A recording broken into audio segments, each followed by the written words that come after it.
Kapalaran ng Libra ngayong araw ng April 15. Libra.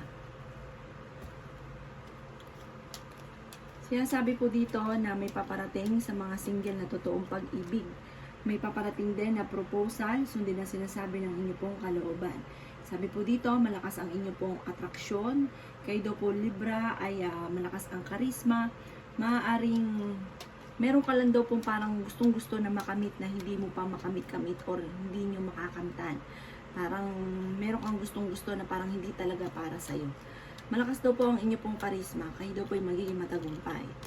Marami kang mga pangarap sa buhay. Sinasabi rin po dito na malaki ang tsansa mo na manalo ng malaking halagang pera. Sabi rin po dito, kayo daw po ay kumawala sa nakalipas. Mag-focus sa future. Kaya sabi rin po dito na maaaring i-improve nyo daw po ang inyo pong pampinansyal. Sinasabi rin po dito